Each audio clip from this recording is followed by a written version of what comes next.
Let my prayer arise in thy... You are listening to Part 5 of The Path to Prayer, Do Not Resent, Do Not React, Be Still, the lecture series by Father Jonah Paffhausen. The series of lectures was recorded at St. Mark's Orthodox Church in Irvine, California on December 1st and 2nd, 2007 by IconNewMediaNetwork.com. If you enjoy this lecture, please consider a donation to the Monastery of St. John of San Francisco. You can contact the monastery at www.monasteryofstjohn.org. Thank you for listening.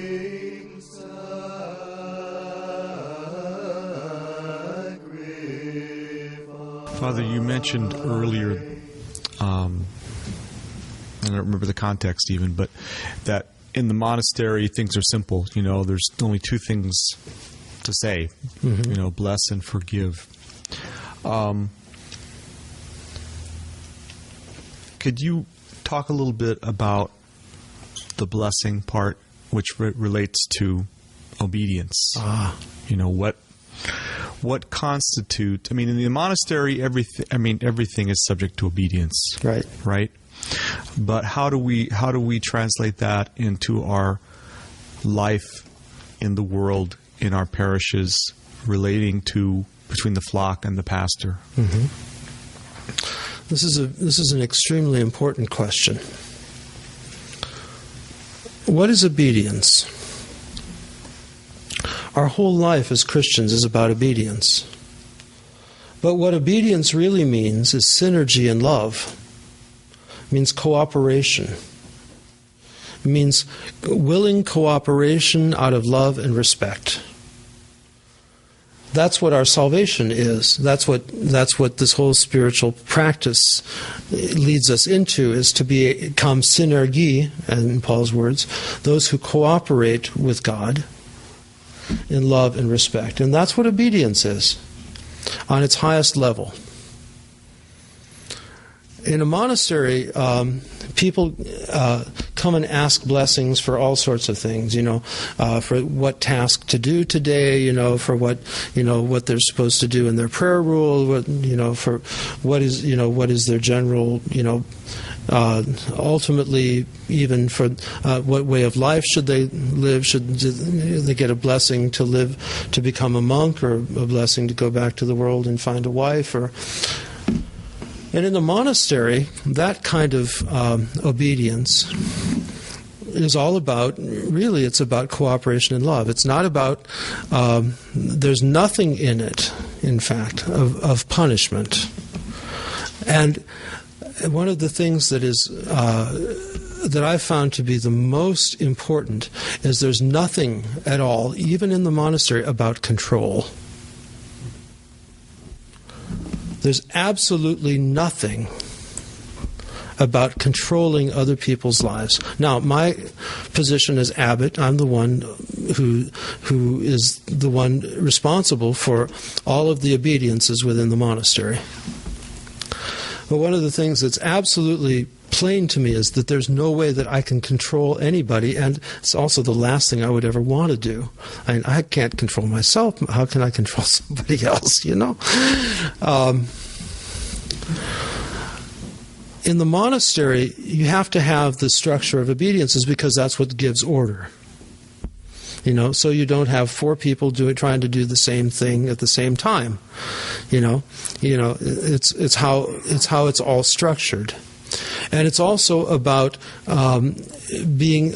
becoming an icon. The monastery itself becomes an icon of the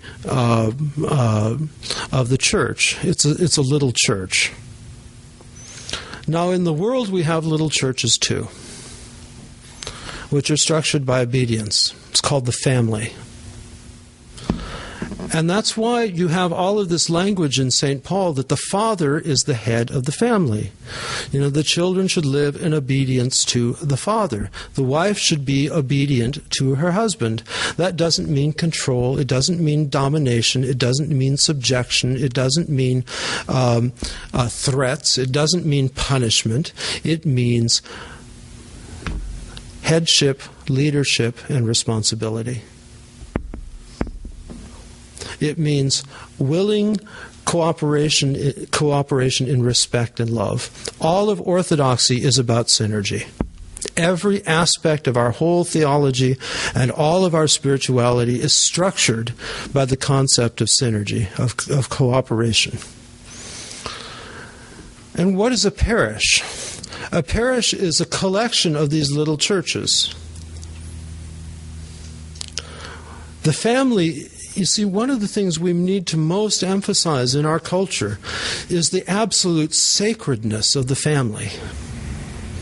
And there are two kinds of families. There's the natural family of a husband and wife whose relationship is consecrated by God through the crowning in the church, and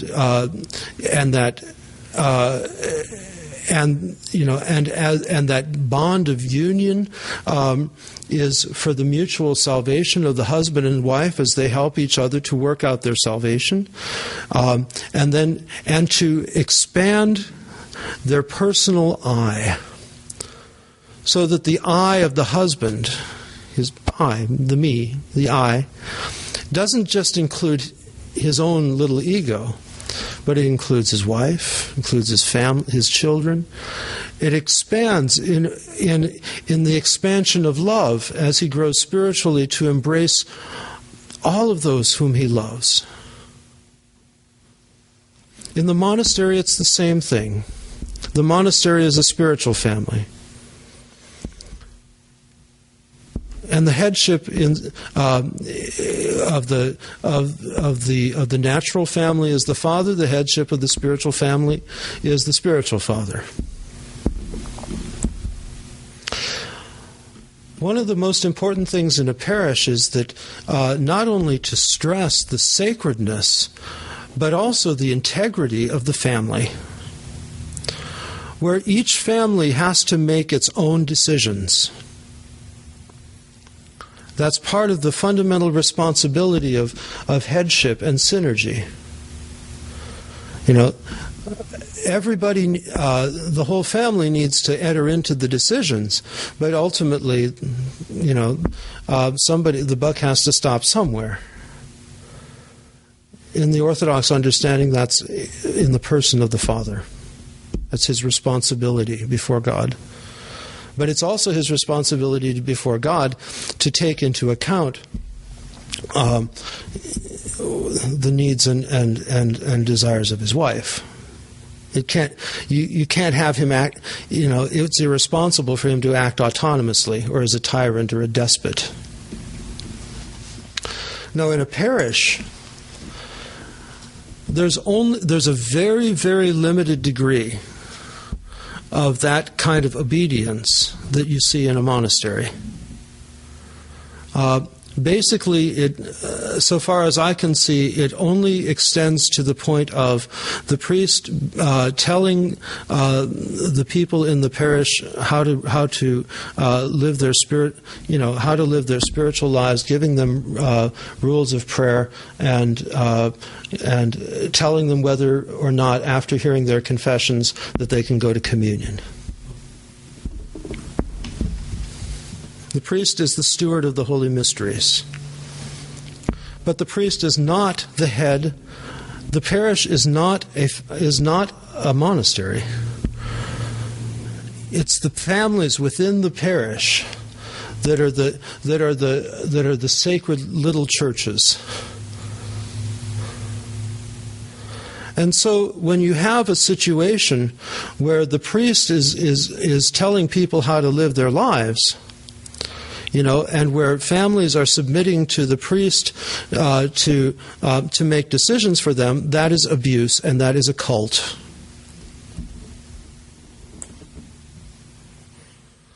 And that is not Orthodox.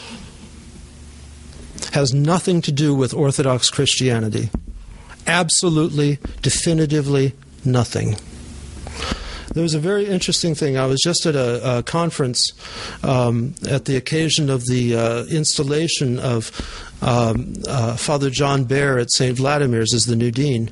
And Bishop Hilarion Alfeyev was there. Bishop Hilarion is one of the brightest lights in the Orthodox world. He's certainly one of the most brilliant people. He's a great scholar, a musician, as well as he's the Bishop of Vienna for the Moscow Patriarchate, who's also the representative to all the European institutions. And he mentioned in his talk that there are certain ways in which, in this day and age, we are not living according to the teaching of the Holy Fathers, where the Church has definitely erred in how it has received the patristic tradition, and or how it lives out the patristic tradition. And somebody asked, well, could you give an example? And he said, one of the most glaring ways in which the Church is not living according to the tradition of the Holy Fathers is that you have parish priests usurping the role of monastic spiritual fathers and trying to live like and act like monastic spiritual fathers within their parishes.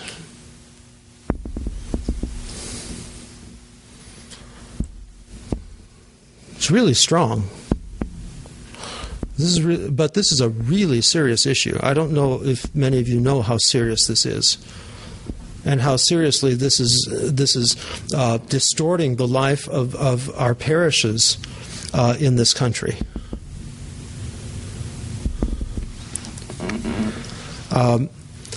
Another aspect of this is that people will go to monastic spiritual fathers and ask advice.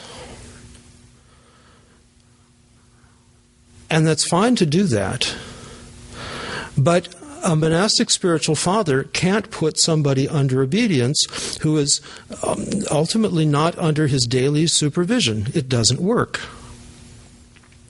Now, you can have a monastic spiritual father, and he can, and you can ask his advice, what he thinks, as monks, we're all full of opinions, right? And that's fine. But you have to decide within your own family how you're going to live your lives.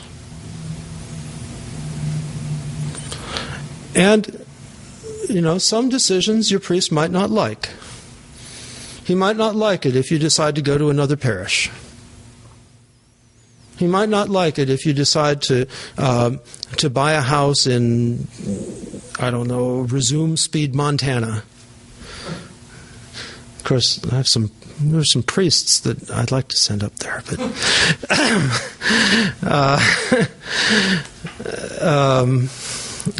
he might not like it, but he can't control you. He might warn you, this may not be a good thing for your spiritual life, if you go to a place that's 500 miles from any church.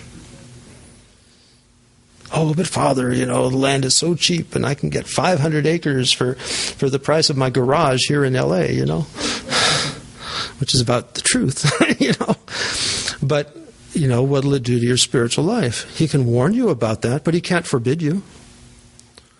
He can't excommunicate you for that. He might not like it if you decide to go to another parish for Vespers. Too bad. He might not like it if you decide to take a father confessor in another parish because you don't trust him.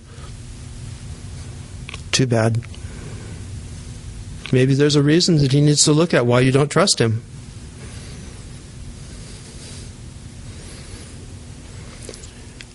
This is a very, very, very serious problem. And it's always good, as Orthodox Christians within the life of the community, to do everything as far as possible, with a blessing. But first and foremost, you make a decision within your own family. How you're going to, if you want to buy a new car or buy a new house or have kids or whatever it is, it's always good, it's good to get a blessing. But it's not a matter of control.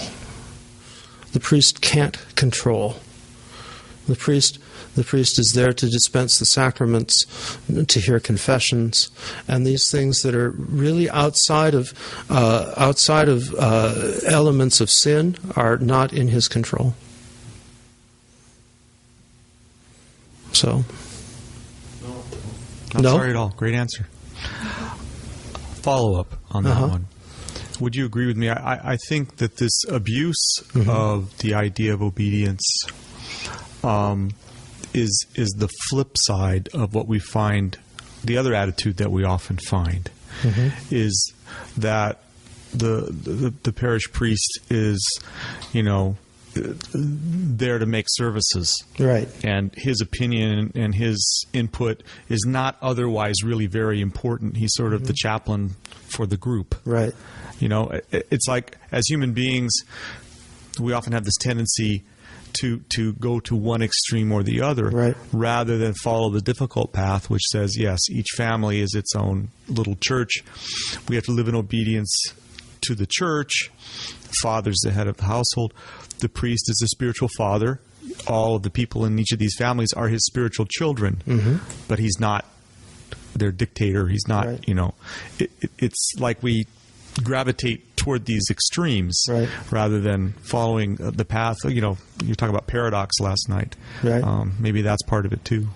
Yeah, there's always the paradox. The parish priest's main role is in relation to directing you to and working with you to work out your salvation. It's the main role, but also to take care of the life of the community, and to facilitate the life of the community, and especially in relation to coming together, serving the divine services. But there's a lot more to community than just serving the services, and it's so it's a very there's always this paradox. It's very interesting. From my time in Russia and also what I saw in Greece, parishes are very different over there than they are here, especially in the urban centers. A parish is basically a liturgical center. People may or may not have any connection with any of the other people who go to that church. People go for the services, they go for confession, they go for communion. That's where they baptize their kids, where they get married, and where they're buried from. But that spiritual life that they live, is something that they work out with their spiritual father. Usually the priest of that parish. Sometimes not. But it's all a matter of people living out their own lives and asking blessings, but not control. A blessing is not permission. One of the big things I have to deal with in the monastery is that some of the brothers are confused between asking a blessing to do something, asking for permission to do something. And there's all sorts of literature about unquestioning obedience and stuff. In monastic life, from the distant past.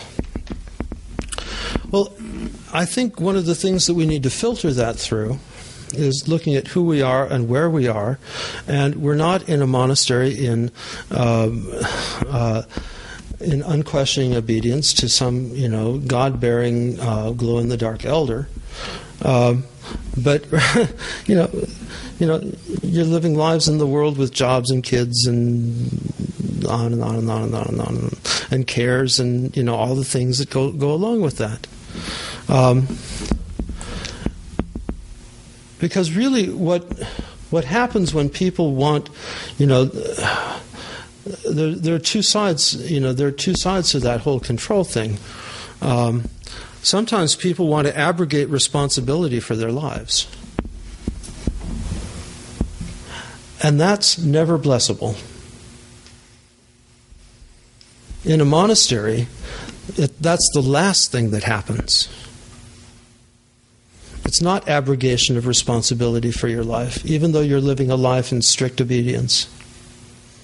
It's rather taking full responsibility for your life and all of your sins and all of your actions, and fuller responsibility for the life of the whole community, because it's one body, united in love. So in a parish, when we have a community of people that is bound together in love, striving to build a church, striving to build a witness to Christ, and what is that witness to Christ? How we love one another. That's how we bear witness to Christ. How we love one another, how we treat one another. Certainly that's the parish priest is the one who is responsible for facilitating that. And so, doing everything with a blessing is a good thing. But that blessing is not about, do I have permission to do that? Yeah. Father, I just wanted to seek a little bit of clarification on your kind of points here. I came from a Protestant background where it's very common for people to use the word, well, the Spirit's moving in this church, and so you'd have 100 people leave one church, go to another because the music was better there. They had a better chanter. In the Orthodox context, if people can move about because they feel, what are the guidelines that people should be moving from one church to another? There has to be some sort of guidelines, or you will have people going, they have a better chanter there, they have a better priest there, he's a better homilies, and you'll see people moving in Mass, especially as more and more people are coming into, and that is the habit of the Protestant Christian too. Right. Move from church to church based on what he or she feels is better for themselves. Well, traditionally, and according to the normal rule of the church that you belong to is the one that's closest to your house, geographically. Doesn't matter. That's why all of this jurisdictional stuff is so distorts the life of the church. We have these churches that have been gathered according to personal preferences and according to human divisions, which have nothing to do with the kingdom of God. And so the Orthodox Church is the Catholic Church. In other words, it is every Eucharist is for every Orthodox Christian. Everywhere, anywhere. So that but if you find yourself, in a neighborhood, and the closest church speaks only Russian, or speaks only Romanian, or speaks only Arabic, well, ultimately that's problematic. That's or that you feel like you have some kind of loyalty, to a jurisdiction. Jurisdiction only has to do with priests. Doesn't have anything to do with the laity. It's only which bishop are you under, who supplied the antimons, and to whom as a priest you are responsible. That's really what jurisdiction is about, But we've taken it and we've made it denominations. So there's the Antiochian denomination, there's the OCA denomination, there's the Romanian denomination, and on and on and on. And this is sin. Amen. This is sin, and we need to stop it. How many? When I was in San Diego as a layman, I would pass up by either directly or by distance every other Orthodox church in the entire county to go to the church that I did. Of course, at the time, it was the only all-English church in the county. So these are kind of difficult questions. Now, moving from church to church, I mean, there's the old Orthodox, the old joke, a guy gets marooned on a desert island, and and they find him 20 years later, and he's built 2 churches. And why? It's the one you go to and the one I don't go to. And it switches every week. Right? But and this is this may not be a very popular thing, but quite frankly, if we're Orthodox Christians, we have the freedom to go to the Eucharist anywhere in an Orthodox church, in a canonical Orthodox church. The difference between the Orthodox Church are the tradition that started from Jesus' time. Yep.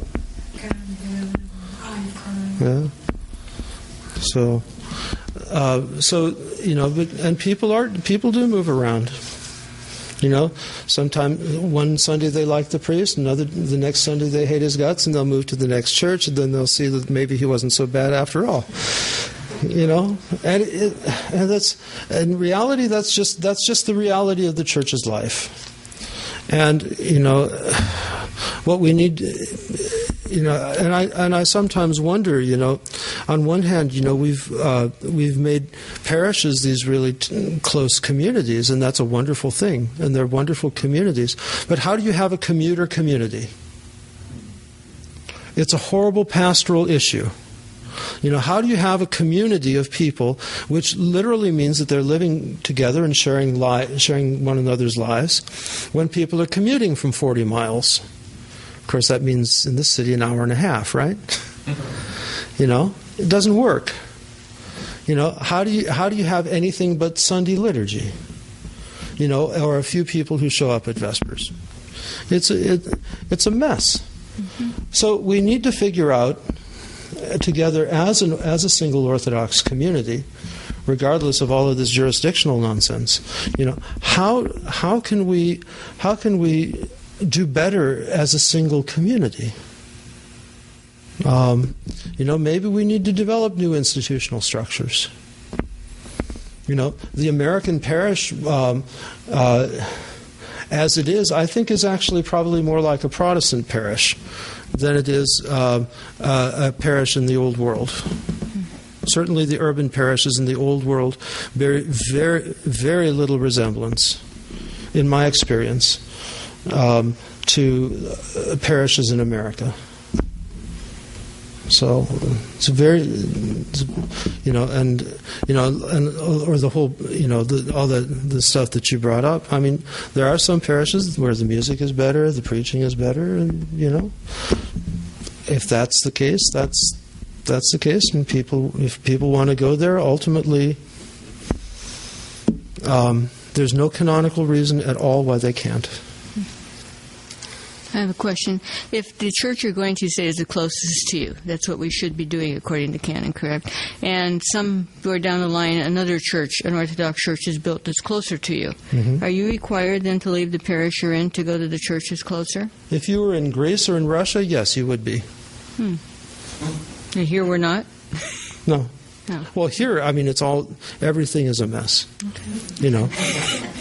Because how many people live within a mile of the church that they go to?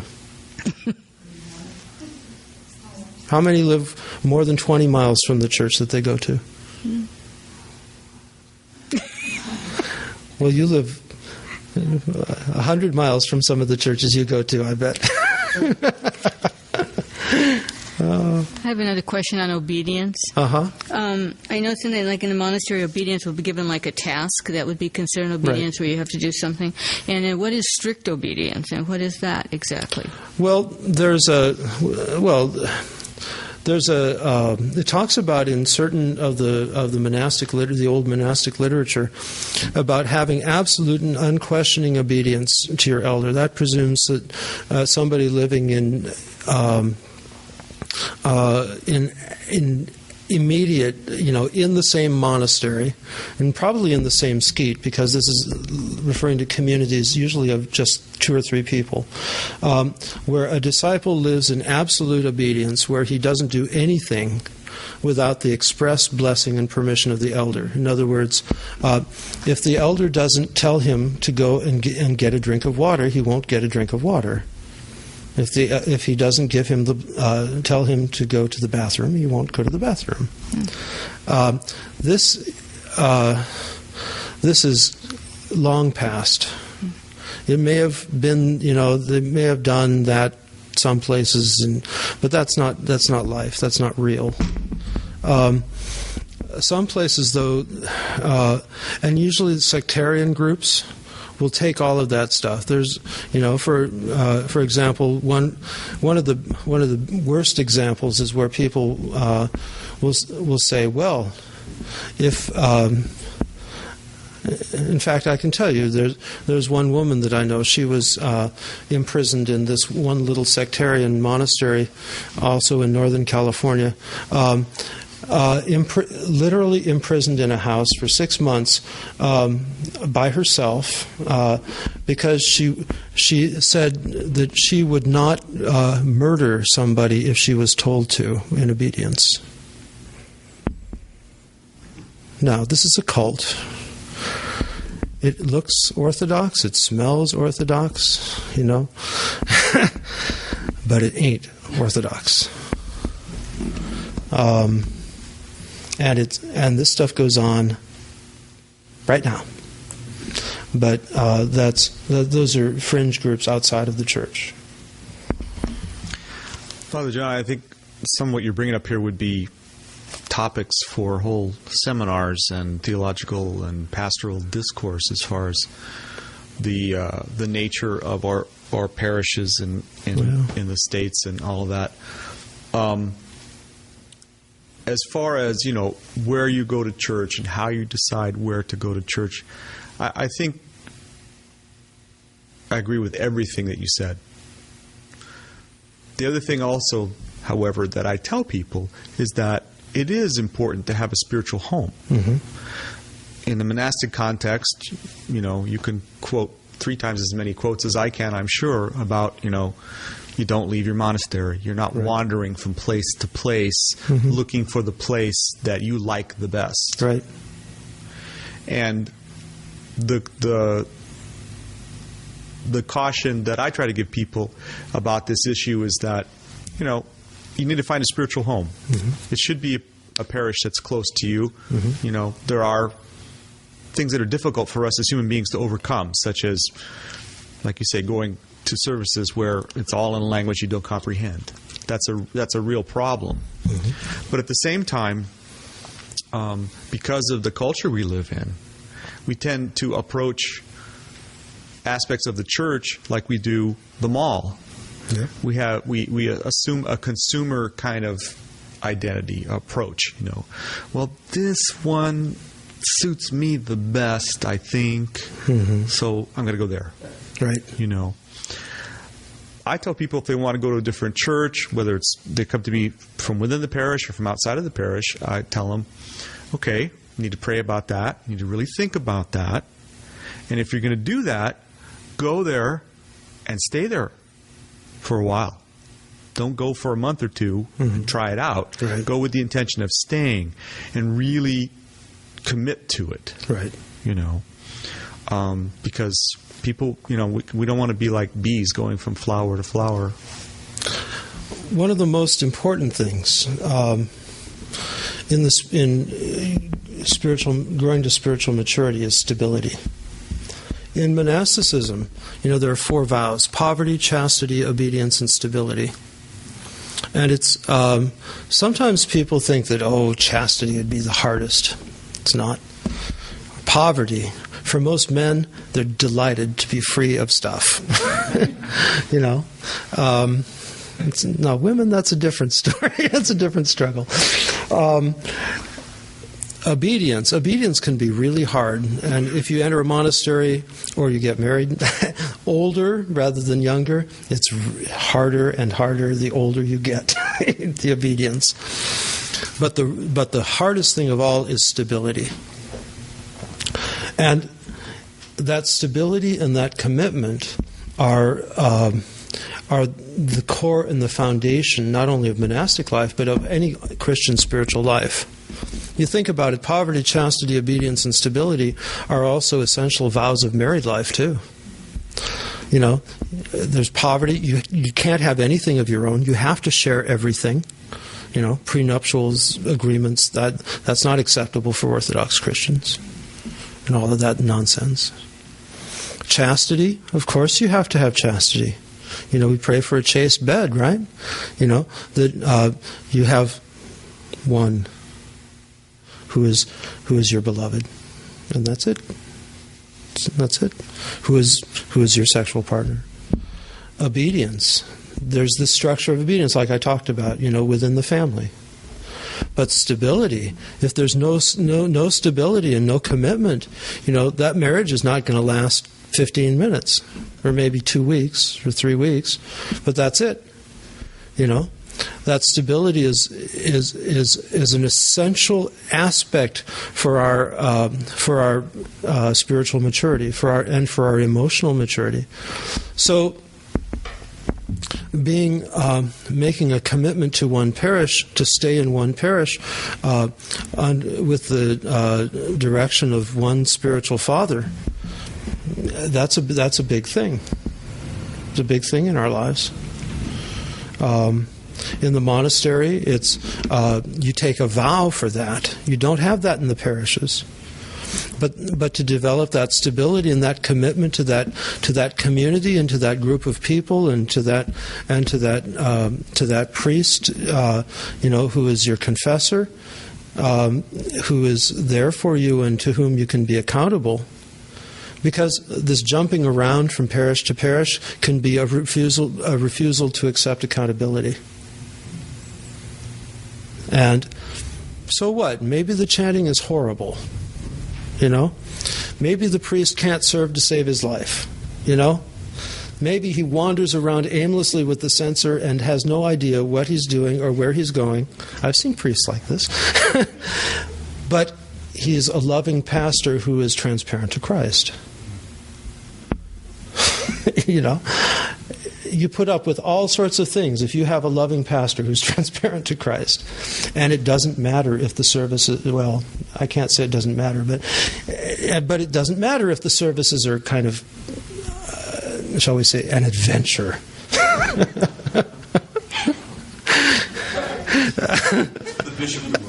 That's the bishop's problem, But, here again, it's all about our essential relationships. Why? Because that relationship with your spiritual father, with your confessor, is there not only for accountability's sake, but to help you grow as an authentic person, into authentic personhood. And the only way we can do that is relationship. And there are things you tell your confessor you'd never tell your wife or your husband, right? It's just not appropriate. And so you need to have that relationship of real accountability that sometimes is very uncomfortable. And that doesn't mean that you can't visit other parishes. But to have that spiritual home and that place of commitment and stability, just like. Going on a trip, if a husband or wife has to go off on a trip for business, that doesn't mean that they're not committed to that relationship and to that family. So, please. Father, I just wanted to ask you if how you think of this model. My experience as someone who crossed over from one Orthodox culture into another, and I came into Orthodox practice as a young adult, what I was taught is you go look for a spiritual father.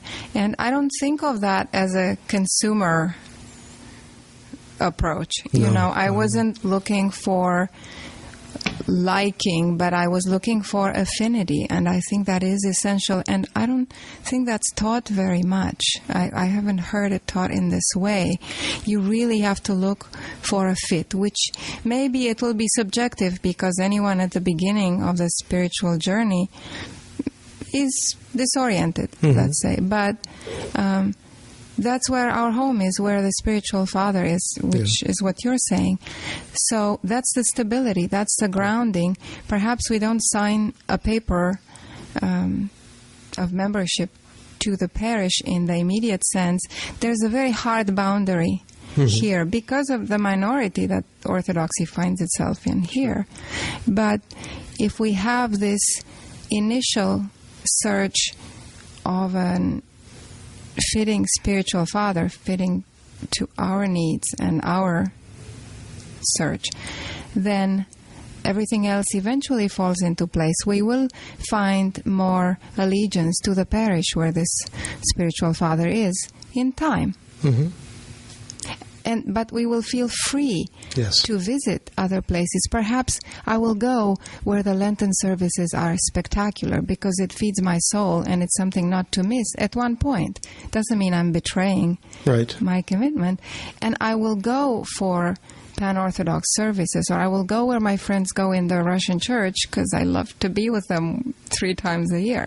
And it's free. It's not a betrayal. But I think sometimes these lines are harder to cross here, as you have said. But I was just saying, if we start from the initial teaching that you seek a spiritual father that is good for your spirit, maybe that would help. Yeah. Well, and that's very true. For most people, their father confessor will be the priest in their parish. For most people, there are those people who want to have a more intense or even a relationship with a spiritual father, and will look around, to find somebody precisely with whom they have an affinity. You recognize your spiritual father. It's not that you like he's got these qualifications. You check out his resume and evaluate it. It's that you have an immediate personal connection, and he may be the priest in your parish. He may not. But one of the most important things that I have found in my own life and in my own experience, and I've had the blessing to meet many great elders. Some of the greatest elders that are alive in my time, they leave you with the most absolute and complete and terrifying freedom. And really, what is Orthodoxy about? But this radical, complete freedom. Where yes, you have your commitment, you have your stability, you have your life, and because of that, and because of that context, you have the most profound freedom spiritually. You can go to the Greek, Russian, Arabic, Serbian, Ethiopian, Coptic, whatever church. You know where you belong. You know you're rooted. You know who you are. And a monastery in particular. You go to the monastery where your spiritual father is. Whether you like, for example, my own experience, Valam. At the time, the community at Valam was really obnoxious. They were very young. They were zealots. In other words, they were all into themselves and their own dreams and their own fantasies and their own ideas. And they hated new calendar. They even, the community had even taken the Finnish bishop who was visiting and threw him out of the church and created an international incident because he was a new calendarist. Now, this is the canonical Church of Russia, right, which is in full normal relations with Church of Finland, and it's like, major, incident, but, and there were zealots, and all of that zealotry, it's all ego. Zealotry is all egocentrism. And it wasn't very pleasant. A lot of the brothers were not very pleasant at all. But I found my spiritual father there. And so I was willing to put up with all sorts of stuff to be near him, to be under his direction. And that's how you find a monastery. There were places that I really liked, like the Athos Podvoria in Moscow. The chanting was beautiful. The church was gorgeous. The fathers were wonderful and kind and warm, and and it was nice. Whereas Valang was a ruin. Whereas this was a ruin that had been renovated already. It was nice. But that's not where my spiritual father was. In parishes, not everybody is called to go and find a spiritual father elsewhere. Most people find their parish priest to be quite adequate as a spiritual guide and confessor. But you have the freedom to go and find a spiritual father, or to develop a relationship with a spiritual father elsewhere. So. Yeah. This is a comment for the prayer before we went to lunch. Just to say, it's so much mystery. That prayer, half an hour in the morning, for me is making so much different from the all turmoil that I've been going through, ups and down. Mm-hmm. And it's like, and I couldn't get the answer. What that little half an hour make me so comfortable. And it's like this speech this morning was giving me all the answer that I wanted to. I thank you so much. You're very welcome. Try it. Half an hour in the morning, half an hour in the evening. Twice a day, morning and evening. Going back to silence and being silent, there are places where we tend to be more silent and have inner peace than in other places. My son loves the beach and loves to skimboard at the beach, and many, many times he'll say, I have to go to the beach, I have to go to the beach, to the point where he just really has to go to the beach. And so I asked him, why do you feel like it's so eminent that you have to go? And he says, because it's the only place when I'm doing that I don't think of anything, I don't worry about anything, and I can just be within myself. Is that something that we should be encouraging more of our children to do? Absolutely. And it really struck me, think about a little over 100 years ago. There was no radio, there was no TV, there were no telephones, there were no cell phones, there was no canned music, there was no mass communications, there were no cars, there were no trucks, no airplanes going overhead. Most people lived in silence.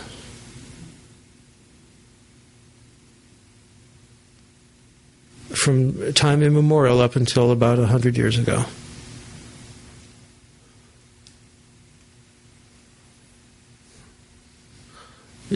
Something radically has changed, And I think a lot of the dispersion of our culture is the fruit of that change. That we live a far less contemplative existence than any of our ancestors. I mean, there was music, there was, there was news, there was gossip, of course, there was all of this other stuff, but it didn't permeate and dominate our lives. Now you can't get away from it. Who here is not going to, if you have 20 miles to drive, not going to turn on the radio, in the car, or the stereo, or put on some music, even liturgical music. It doesn't matter. Music is music, Better to listen to liturgical. Sometimes it's better to listen to liturgical music than rock and roll, but maybe not,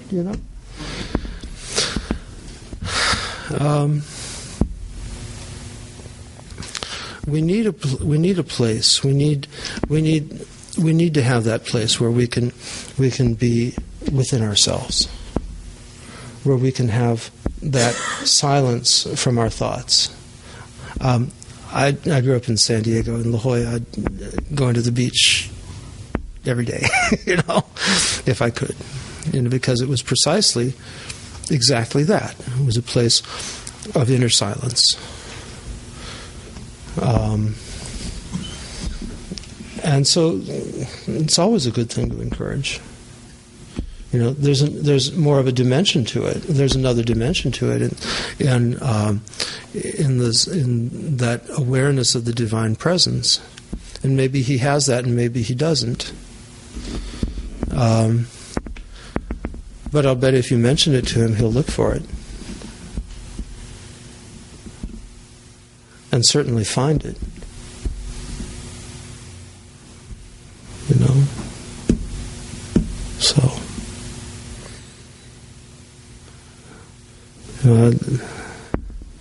So anyway, well, I still have a captive audience. Can I talk for 5 minutes about the monastery? Okay. Our monastery was founded in 1996. I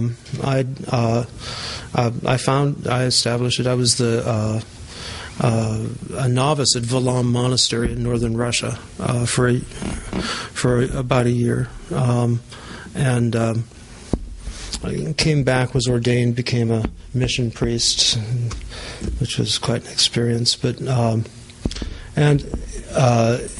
during that time, the National Church had a plot, had an idea for me for a position, and I called up my spiritual father. They were going to send me off. They were going to send me to Russia to their representation church there. And so I called up my spiritual father, who's the abbot of Volom Monastery, and he said, "So why do you want to come over here and be a bureaucrat?" I said, "I don't know, but I do." I loved it. I knew Moscow. I had a whole life over there, so he came over a couple months later, and he said, "Well, why don't?" And we had a whole evening with Elder Ephraim from Arizona, and who wasn't in Arizona. In fact, St. Anthony's didn't exist at that time, so we had 6 hours with the elder, and Father Pancrati from Volom said, "Well, why don't you ask the elder, what does he bless?" And so the two of them went off and conferred, and it didn't hit me until a few years later that neither one of them spoke the other's language. But they came back to me and said, "Your task is not to go be a bureaucrat in Moscow, but to establish a monastery here in America." Which, bless. Obedience. So eventually the hierarchical blessings and stuff came through, but it was on that spiritual foundation.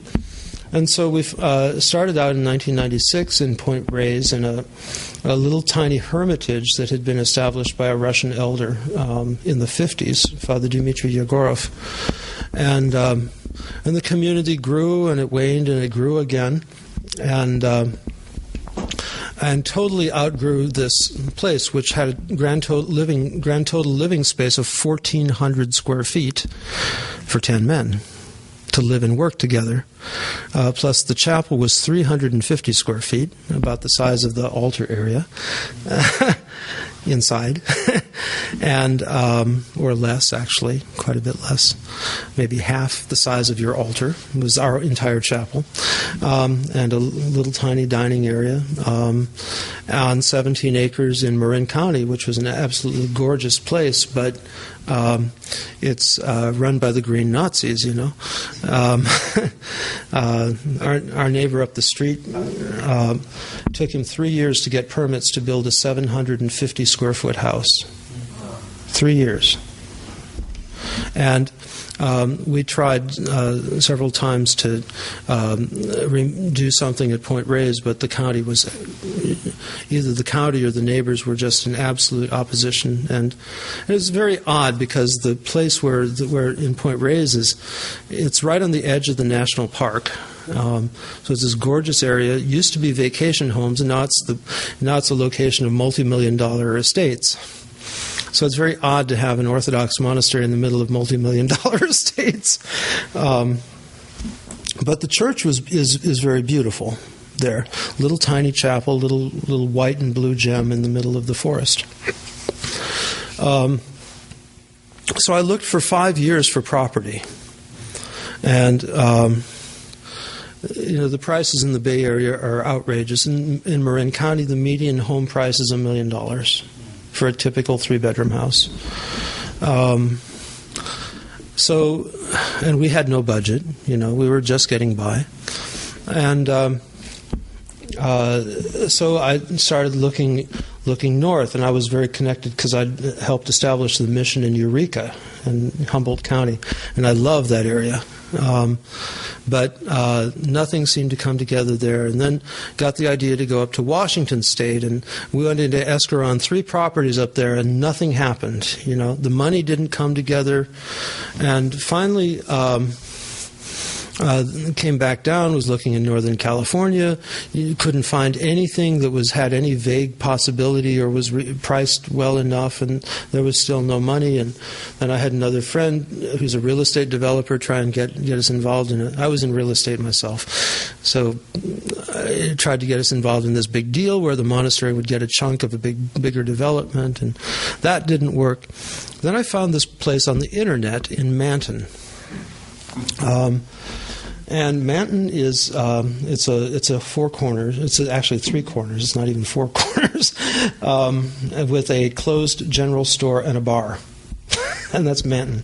There's a church up the road, and it's a little tiny town on Mount Lassen, about 40 miles to the east of Redding, or about 35 miles to the northeast of Red Bluff. We're directly across the valley from Platina. St. Herman's and Platina. They're on the west side of the valley, and we're on the east side of the valley, equidistant from Red Bluff. It's even the same freeway exit. And the abbot there is my godson, so we're close communities. Anyway, so I found this place on the internet, and I'd found it. Then the deal in San Juan Bautista fell through, and end of October I went to Greece and to the Holy Mountain. And, it's easier for a Greek atheist to walk onto the Holy Mountain than it is for an Orthodox priest, right? You have to go through all this rigmarole and go through Istanbul and the whole bit.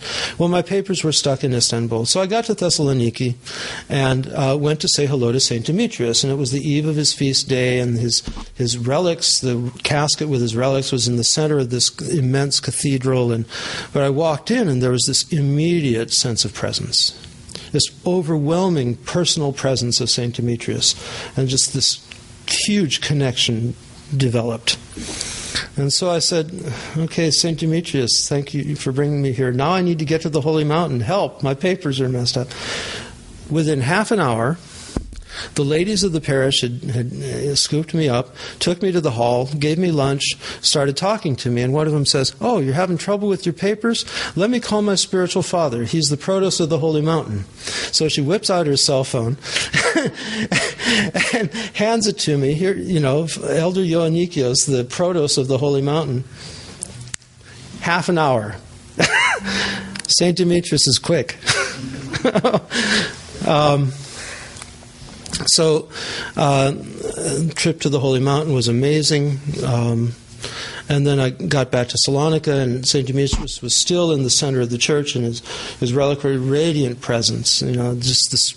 And I mean, to the degree that, like, the connection was so strong that I can feel his presence right here, right now. Powerfully. And I said, okay, St. Demetrius, thank you very much. That was a great trip. Now I have a favor. I need $500,000 to build a monastery. But then I knew that I'd just totally gone native. I've been Orthodox now for 30 years, and I guess it's about time. I made a vow to the saint. And I said, okay, if you get me this $500,000, I'll build a church in your honor in the monastery. 8 months later, you know what our down payment was? $500,000 in cash. $500,000.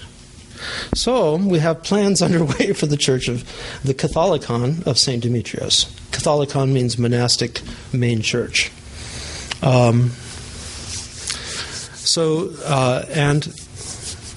has also been incredibly gracious as He sent a donor for the church. The whole thing.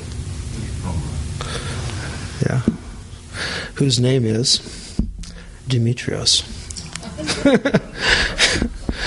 So, we have kind of a special connection with St. Demetrios. Now there's the Brotherhood moved in last June, actually July 1st. So keep July 2nd, July 1st, 2nd on your calendar. It's our pilgrimage date, so please come. Okay? We always have a vigil and a liturgy July 1st and 2nd, and the bishop comes and the whole, it's nice, We had 100 people last, and that was only our first, after 1 year. It also happens to be the anniversary of our moving in and of the first liturgy and all of that other stuff on the Feast of St. John. Feast of St. John of San Francisco. July 2nd. So please come. But book early. Our guest house has only 16 beds. Okay? So far. What's that? To sleep in the car? Actually, you'd probably better either to stay, book early in our guest house or to get a motel in Red Bluff. Well, I'm getting there. It started out with me and one other guy 11 years ago. And when we moved into Manton 18 months ago, we had 10. We now have 18. We're the largest men's monastery in the OCA. Our monastery is completely pan-Orthodox. It's a third from the OCA, a third from the Antiochians, and about a third from the Greeks. We have the Brotherhood ranges in age from 18 to 70. We have our youngest novice is 70, and the 18-year-old is senior to him. So, which is kind of funny. The Brotherhood, it's a very interesting group of people. Most are very highly educated. There's always been two aspects of monasticism: educated monasticism and uneducated. Most of our brothers actually have master's degrees or beyond. And with that comes its own problems, because we hardly have anybody. Thank God we got one kid this summer who can drive a nail in straight. And we can change light bulbs, but change a switch, forget it. Deal with the plumbing, call the plumber. Repair the automobile, forget it. Wouldn't even want to go there with these guys. But we can translate. We've got 25 or 30 languages within the Brotherhood. One of the brothers, when we moved in, we brought a library of about 8,000 volumes with us. We have one father who just joined us. He was a retired priest. He brought 14,000 volumes. And that's just of books. not to mention music and other, high quality stuff. He was a professor of Renaissance literature. So one of the strange things about our place is that you'd think that with a building, when we bought the place, it's this huge house. It was built as a retreat house. It's structured like 3 apartments, 6 bedrooms in the center, 4 on one end and 2 on the other. But each apartment has a kitchen, a dining room, a living room, and a laundry room. And then there's 7 bedrooms upstairs. This huge place, it's 12,000 square feet, 18 bedrooms. Then there's an additional 4-bedroom house, plus another 2 bedrooms in an auxiliary unit behind that, and that's the guest complex. And then the main house is the monastic complex, 12,000 square feet, and we filled it up. But one of the things that's really odd about the place, we've been in it for 18 months now. It's our second winter, and we're seeing the shortcomings. For example, you'd think that they would have, in an 18-bedroom house, they would have put in a large dining room and a commercial-style kitchen, right? No. They have 3 little regular, decent residential kitchens.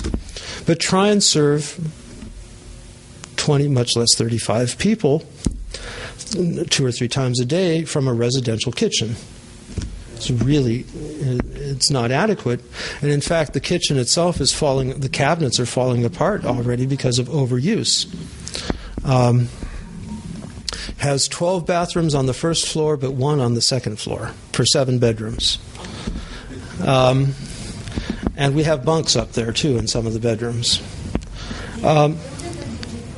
We purchased it. It was amazing because it immediately suited all of our needs. And not only that, it was all furnished. The beds were made, the towels were on the racks, the dishes were in the cupboards, and the silverware was in the drawers, and the pots were in the cabinet underneath the stove. Yeah. We had, when we first moved in, it was quite adequate, immediately adequate to our needs. We had to bring 1 bed. And everything else was all there. Yeah, we've had we've made adjustments and such over the time, but but then we found there's all these kind of quirky things like our dining room. When you cram as many in there, it can only seat 22 people. Now we have 18 people in the Brotherhood. What about the 16 beds in the guest house? Where do you feed them? Yeah, it's either shifts or actually we've had, in the big things we've sent people to either end of the house to the dining rooms down there, but that's no good. You want to have everybody together. So we need to build a new trapeza, in other words, dining facility with a kitchen and adequate storage. We need to build additional library space. We need to build additional offices, because all of the bedrooms are getting taken up as bedrooms and can't be used as offices. But you think about it, our main work is intellectual work, and you need offices. So we have this plan, and we're working with a green architect out of Berkeley. He's one of the premier green architects in the country. And he also loves to work with nonprofits and designs everything so that it can be built utilizing some volunteer labor. In other words, to keep costs down. I think maybe he is trying to make up for it in his own fee, but we'll see about that.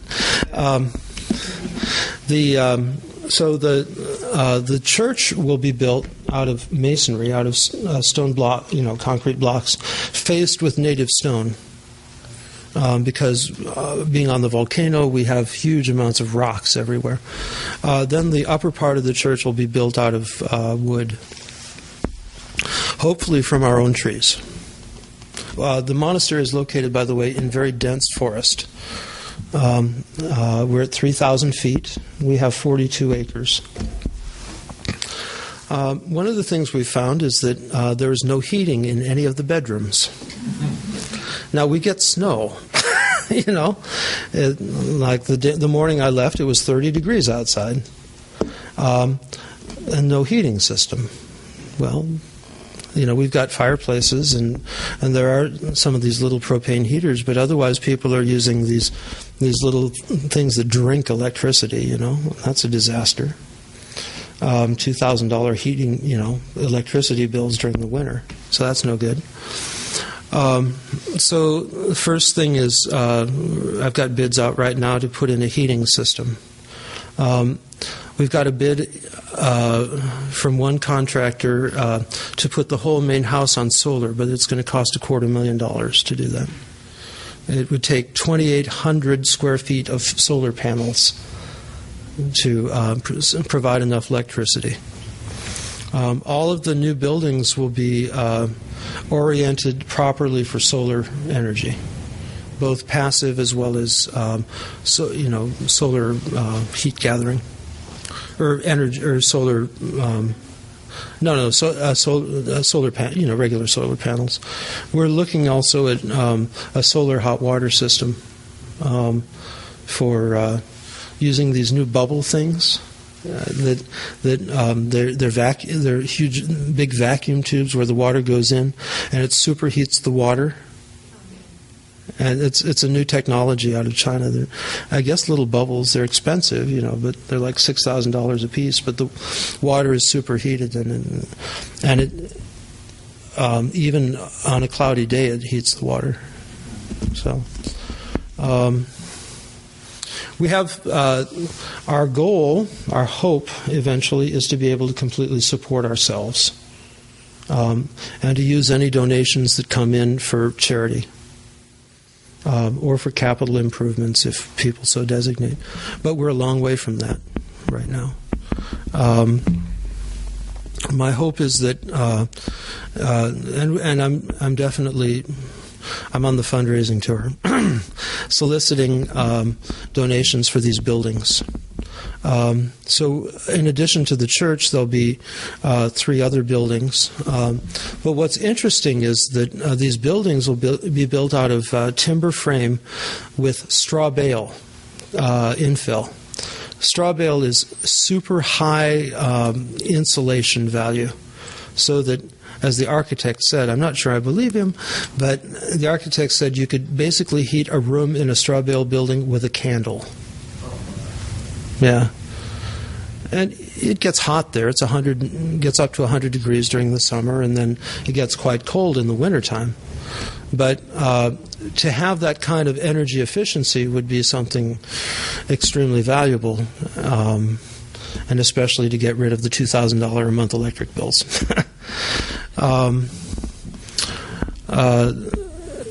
But these buildings will be built out of, locally available stuff. The entire North Valley is rice fields. And so they produce huge amounts of rice straw bales, which is the best building material. It's then covered with stucco. And so there's an opportunity here for like kids to come up and get involved. How many kids do you know that wouldn't love to smear mud on walls? With their hands. So we have 3 industries. Our main industry is beeswax candles. Make beautiful hand-dipped beeswax candles, ship them all over the country. Then we do caskets, handmade redwood caskets, with a cross inlaid in wood under the top of the casket. They're very beautiful. They're green certified. So I don't know if the green burial thing is big down here in LA. It certainly is in the Bay Area. But it's a wonderful thing. You don't have to go through the funeral industry, which basically is out for a profit. But as Orthodox Christians, we can take care of our own. And it's much better that way. And then, for example, all of the material in the casket goes back to the earth. So, and then third is books. We have a very large bookstore which is in the process of being put online, as well as we've published books and published books. So,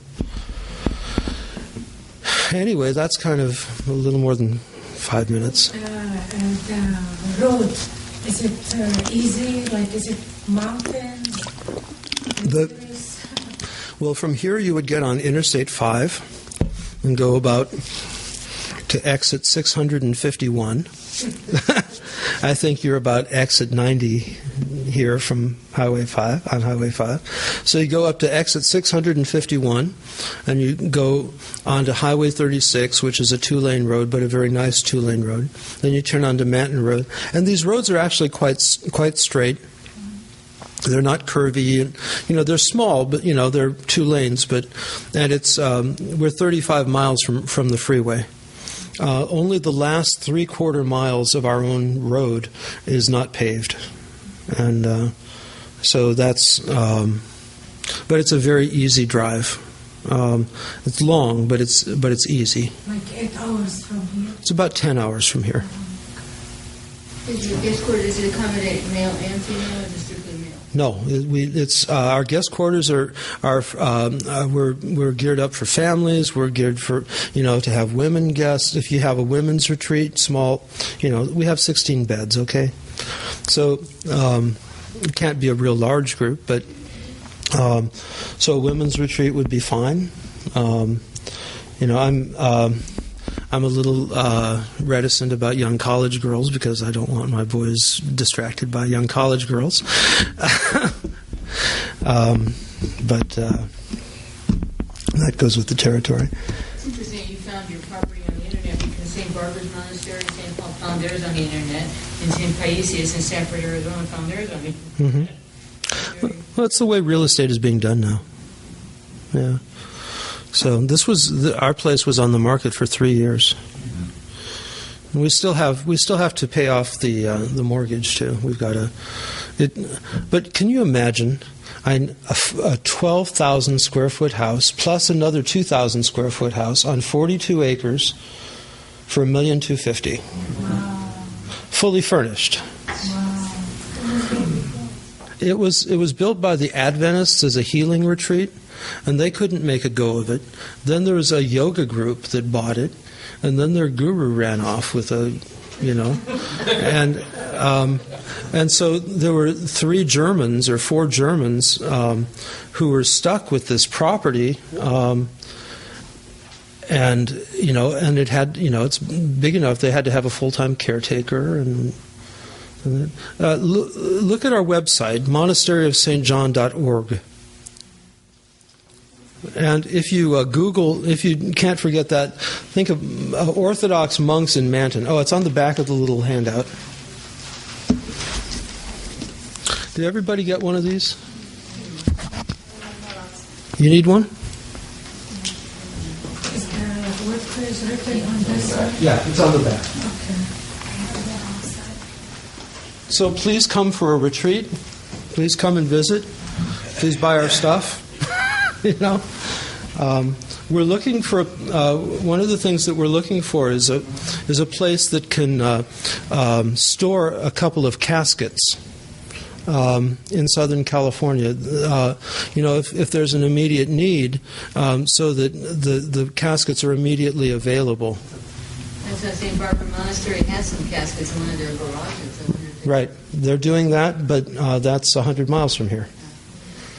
And so it would be, well, yeah, but if there's an immediate need, it's logistics of, How small that place needed? A casket, it's a regular sized casket. It's Like the storage things.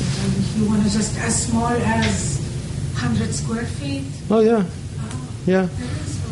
Yeah, it's like a big closet or something like that. But like a parish would do that, and then the parish could have it immediately on hand, if one of their parishioners died, and so that they could use that casket, and they wouldn't have to go through the mortuary and all of that stuff and pay all of that. I think St. Luke has a room in the medical building, like a storage. Huh? Well, but it's something, you know, I kid, well, people can buy caskets ahead of time. You can use them as a hope chest. Hope for eternal life, right?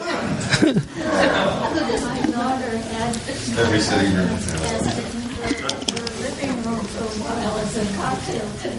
There you go. Sobering practice. Okay. Okay. So thank you. Well, Father Jonah, on behalf of everybody, thank you very much. And it's been a blessing to have you here for this teaching. I won't say goodbye because he's going to be with us for liturgy tomorrow. But I'm sure everyone here, is deeply appreciative. Maybe you'd close us with a prayer and a blessing. Mm-hmm.